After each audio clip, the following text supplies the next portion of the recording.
लीलम दीदी बनावली दीदी बनावली हरेंदर बनाले लीलम दीदी बनावली हरेंदर बनावली दीदी बनावली हाथवा में कंगन लगावले बा हाथवा में कंगन लगावले बा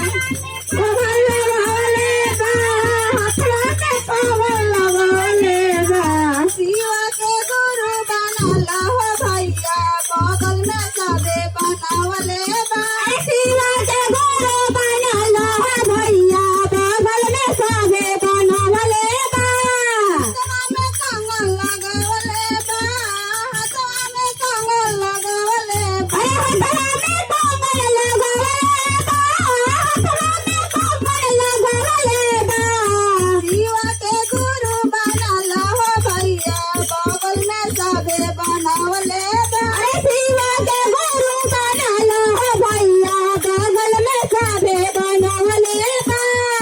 जग जग जगरा महला जगरम सुनाए लगा जग जग जगर महला जगरम सुनाए लगा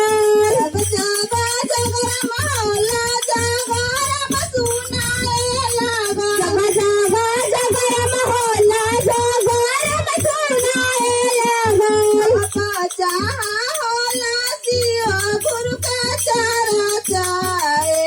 मना वही जे चला आधा जहाला शिवा गुरु के सारा चाहे मनवा गेले साला बच्चा होला सिया गुरु का चारा चाए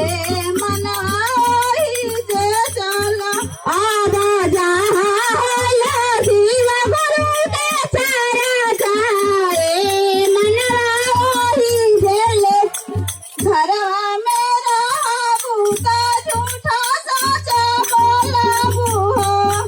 घरवा में रहबूता झूठा साचा बोला बोलो घरवा में रहबूता झूठा साचा बोलबू हो घरवा में रहबूता झूठा साचा बोला बोलो बाबा झूठा साचा बनाबू मोटरिया मना वही जे चला आबा झूठा साचा बनाबू मोटरिया मनवा ओही जे चला जग जग जगर महला जगरम सुनाए लगा जग जग जगर महला जगरम सुनाए लगा बच्चा होला शिवा गुरु के चारा चाए मना वही जे चला आबा जहवा होला शिवा गुरु के चारा चाहे मनवा ओही जे चला घरवा में रहबूता झगड़ा लगई बुहा घरवा में रहबूता झगड़ा लगई बुढ़ो घरवा में रहबूता झगड़ा लगई बुहा घरवा में रहबूता झगड़ा लगई बुढ़ो बाबा झूठा साचा कोरा बुझा मना वही जे चला झूठा साचा कोरा बुझा गारा मनवा ओही जे चला पहिला में दया मंगनी दूसरे में चरा चाह पहिला में दया मंगनी दोसारा में सारा चाहो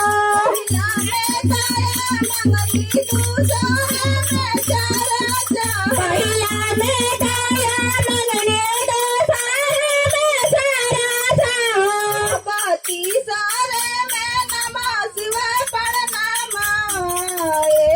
मना वही जे चला आबाते सारा में नमः शिवाय प्रणामा मनवा ओही जे चला लौगा ना गई